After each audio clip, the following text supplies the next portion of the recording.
Good morning and welcome to Friday with the Rev. I'm coming to you this morning from Palm Beach, and I almost had trouble getting started remembering what buttons to push, but it seems we've managed to go live. I see some icons coming up, so I'm so grateful to see all of you and to be with you. I'm Greg Johnson. I'm the president and CEO of GJP, Greg Johnson Partnerships International. And it's always a joy to have this time on Friday morning to talk with you, my many friends around the world, about family caregiving. And I'm here in Palm Beach to address a conference that's taking place, Women on the World Stage. And I'm always honored to have this opportunity because the more partners we can get, the more people who name it and know its many faces, the more we can care for family caregivers, who are the backbone of the world's healthcare systems. And that's something we talk about all of the time. We also talk about the physical, the emotional, and the spiritual aspects. And each week I pick a different theme. I've been using the book that Reverend Marion Gambardella and I wrote together on the topic of prayers and affirmations for family caregivers. But before I do that, I want to get and make a statement of the links, because I have messed that up in the past, but we've got it today. If you need or wish to be in touch with me directly, and I've been so grateful for so many emails and notes of that nature, there are two ways. If you're interested in information on care for the family caregiver, written for Emblem Health for the White House Conference on Aging, and this is available. There's a PDF in English, in Spanish, and in Chinese. Let me know which you need. All you need to do is write to me at Greg G. Johnson. Here we go again. gjohnson at emblemhealth.com. In fact, it's Emblem Health on whose behalf I'm here in Palm Beach today, and I'm very, very grateful to have that opportunity. If you want to reach me via Marble Collegiate Church, where I serve, then it's gjohnson at marblechurch.org. marblechurch.org. Either one, and I'll be delighted to meet your requests, to share with you, to discuss whatever might be your issue regarding family caregiving or other related issues. But those are the two best ways to get hold of me. And while I'm just sort of doing announcements, let me also say that if you're in New York, on Sunday morning at 10 o'clock at the Marble Collegiate Church on the corner of 29th and 5th Avenue, right in the heart of Manhattan, Prayer Circle meets. In fact, it starts at 9:45 when I start playing those wonderful old hymns. I always enjoy that. Gets us ready for that time of prayer, of scripture, and the Holy Communion, and you are all most welcome. We would love to see you there, and then stay for the main service, which is at 11 o'clock. And almost always, there's yet another event going on in the afternoon, and everyone is welcome with very great love. Now, this morning, the topic from the prayer book is the topic of forgiveness. And it's probably one of the most difficult, repetitive, and necessary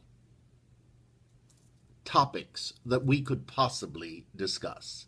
And I'm going to begin this morning with the prayer, and then I'm going to make some comments and then conclude with a meditation.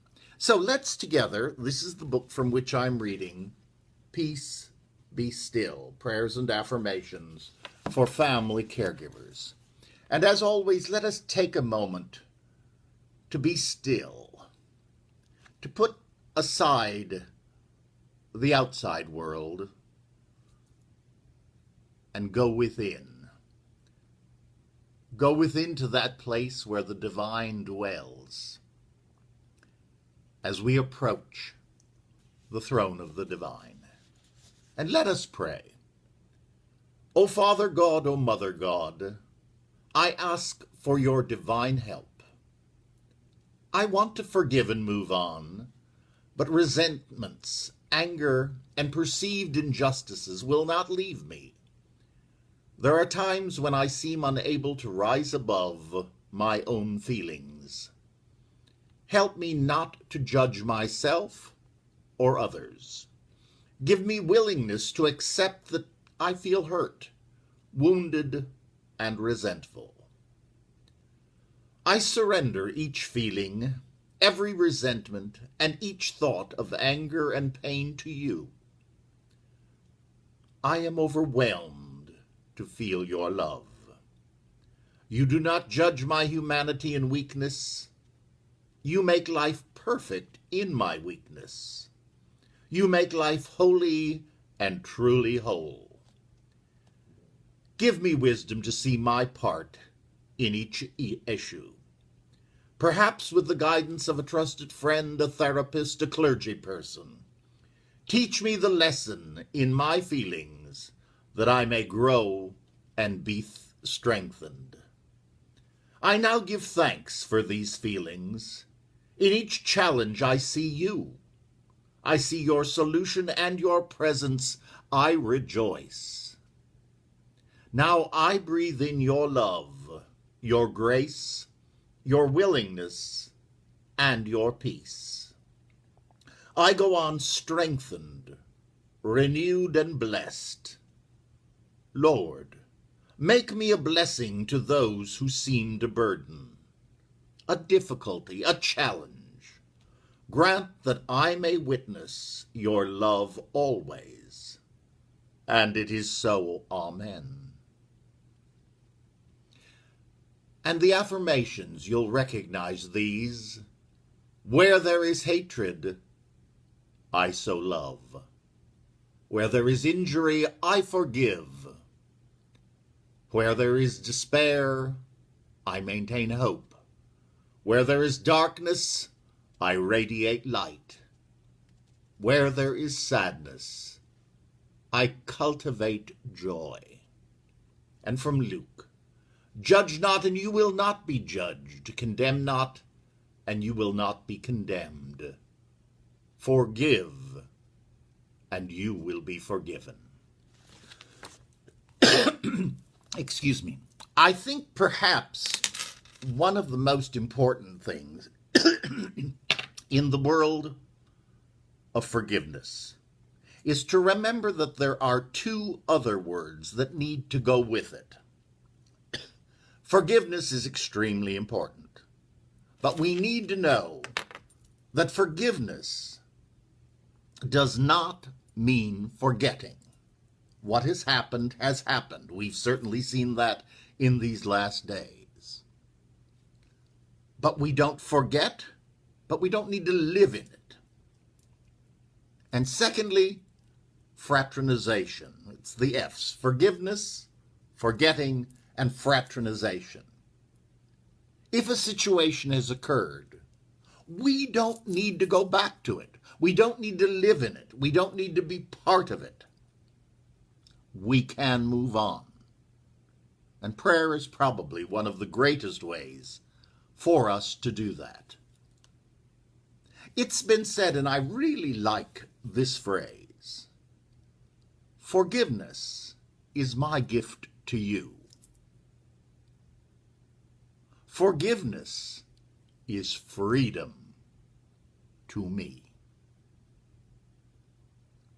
Forgiveness is my gift to you. Forgiveness is freedom for me. Think on that one this week. Think on it. Spend some time putting it into action. Excuse me. I know that I will be doing that, and I wanted to use, it's a meditation that I used once before, but I think it's so appropriate when we're discussing the topic of forgiveness. And that comes up a great deal in the world of family caregiving, because sometimes we have to care for someone for whom there may be enormous resentment, there may be enormous pain, and yet we want to go on. We want to care, but we want to do it in a way that is not going to be detrimental to us, and that healing can take place on both sides. We can only heal our side, but the results can be dual. So I'm going to ask you to join me with this meditation. There's going to be a point at which we're going to think of someone else. I want you to think of someone. I know whom I'm thinking.